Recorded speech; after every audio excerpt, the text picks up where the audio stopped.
Hello friends, आज हम देखने वाले हैं रमन स्कैटरिंग के बारे में। तो देखते हैं कि वीडियो में हम क्या क्या कवर करेंगे। Today we are going to cover scattering of light, definition of Raman scattering, types of Raman scattering. So let's begin with the scattering of light. तो यू कैन सी हियर, यहाँ पे हमने एक सैम्पल लिक्विड लिया है जिसके अंदर जो लिक्विड के अंदर के जो मॉलिक्यूल्स है उसको हमने डॉट्स के साथ, यहाँ पे ब्लू कलर के डॉट्स है उसके साथ रिप्रेजेंट किया है। जो आपको ई दिख रहा है that is representing the energy of the molecules. जो आपको यहाँ एरोज दिख रहे हैं ये रिप्रेजेंट कर रहे हैं फोटॉन्स यानी लाइट एनर्जी को। तो हमें पता है जो सन से आने वाली लाइट एनर्जी है वो फोटॉन्स के फॉर्म में आती है। अब फोटॉन्स अगर आ रहे हैं तो photon is coming with some energy that is E. तो हमने कंसिडर किया कि फोटॉन्स एनर्जी ई के साथ आ रहे हैं, they will pass through the sample liquid. तो वो सैम्पल लिक्विड के थ्रू जाएंगे। अब जो मॉलिक्यूल्स है, ये मॉलिक्यूल्स जो सैम्पल लिक्विड के मॉलिक्यूल्स है ये क्या करते हैं, फोटॉन की इस एनर्जी को एब्जॉर्ब कर लेते हैं। एब्जॉर्ब करने के बाद क्योंकि वो उनके पास ऑलरेडी कुछ एनर्जी है तो इस एनर्जी एब्जॉर्ब करने के बाद वो एक्साइटेड हो जाते हैं, उनके पास ज़्यादा एनर्जी आ गई तो वो अपने ग्राउंड एनर्जी लेवल को छोड़ के they will jump to the higher energy level जिसको हम कहते हैं एक्साइटेड स्टेट। अब एक्साइटेड स्टेट क्योंकि अनस्टेबल है तो वो एक्साइटेड स्टेट पे ज़्यादा देर वहाँ पे एग्जिस्ट नहीं करेंगे एंड वो फिर से जंप करेंगे टू द ग्राउंड एनर्जी।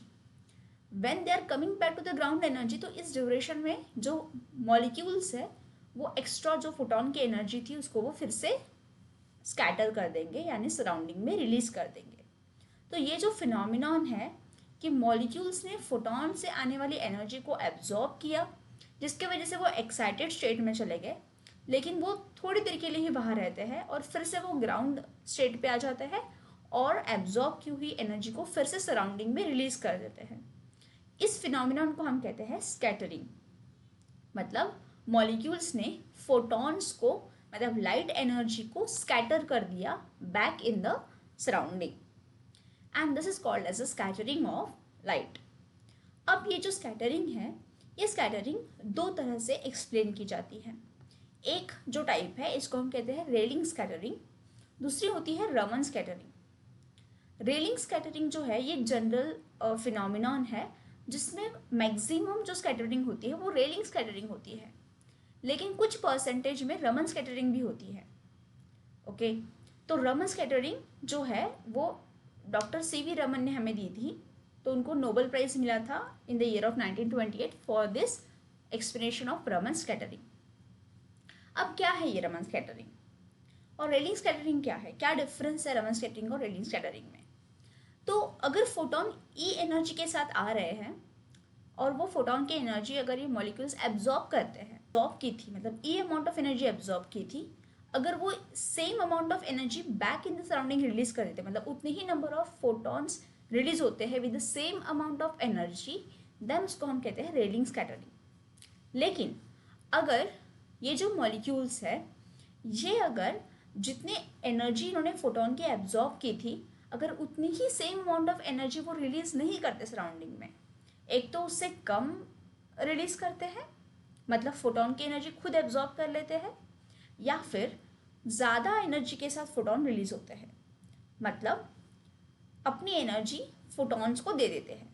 तो दोनों केसेस में जो एनर्जी थी वो जितनी एंटर हुई थी मतलब फोटॉन जितनी एनर्जी के साथ मॉलिक्यूल में एंटर हुए थे सेम अमाउंट ऑफ एनर्जी के साथ वो बाहर नहीं निकलते।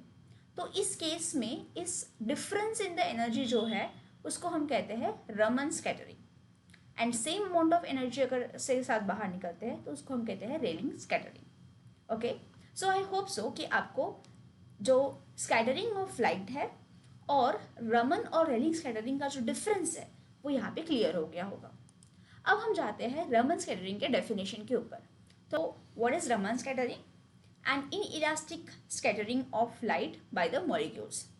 तो लाइट जो है उनका स्कैटरिंग हो रहा है किसके वजह, कौन कर रहा है, molecules of the sample. In this case what is happening, incoming photon interacts with the molecule. जो इनकमिंग फोटॉन है वो किसके साथ इंटरैक्ट कर रहे हैं, मॉलिक्यूल के साथ, exciting it to a higher energy level.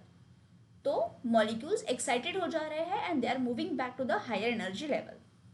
As a molecule releases back to its ground state, excited higher energy level पे जंप तो कर गए लेकिन वहाँ पे वो ज़्यादा देर तक नहीं रुकेंगे. दे फिर से come back to the ground state and it scatters the photon with a different energy. Raman scattering तब होती है जब फोटोन डिफरेंट एनर्जी के साथ स्कैटर हुआ है. तो यहीं से निकल के आते हैं दो different types of scattering.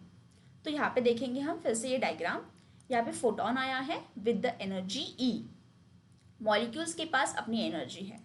Photons जब सेम एनर्जी के साथ रिलीज हुए, that is E amount of energy के साथ अगर रिलीज हुए, तो वी कॉल्ड इट रेलिंग स्कैटरिंग. लेकिन अगर फोटोन की जो ई एनर्जी है प्लस डेल्टा ई, तो ये डेल्टा ई क्या है, ये डेल्टा ई एक्स्ट्रा एनर्जी के साथ फोटोन रिलीज हुआ है, then we call it as a Raman scattering. और दूसरा केस क्या हो सकता है कि जो फोटोन की एनर्जी है वो लेस हो गई, मतलब minus of delta E.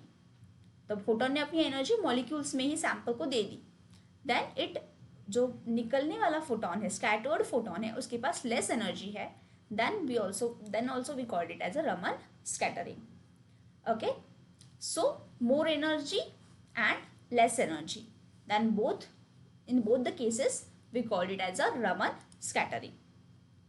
Now we see the types of Raman scattering. तो जो हमने अभी देखा कि अगर फोटोन लेस एनर्जी के साथ रिलीज होता है तो उस टाइप को रमन स्कैटरिंग को हम कहते हैं Stokes Raman scattering. A loss in a photon energy is termed as Stokes-Raman scattering. And a gain in a photon energy, अगर फोटोन ने एनर्जी गेन कर ली है तो उसको हम कहते हैं anti Stoke Raman scattering. So here is the final look. So photon is coming with some energy, then if that photon is releasing out, scattered out with more energy, then we call it as a anti-Stokes Raman scattering. If it is releasing with less energy, photon अगर less energy के साथ scatter हो रहा है, then we call it as a Stokes Raman scattering. If it is releasing with the same amount of energy, if it is getting scattered with the same amount of energy, then we call it as a Rayleigh scattering. Now this whole phenomenon is understood to you. So thank you for watching.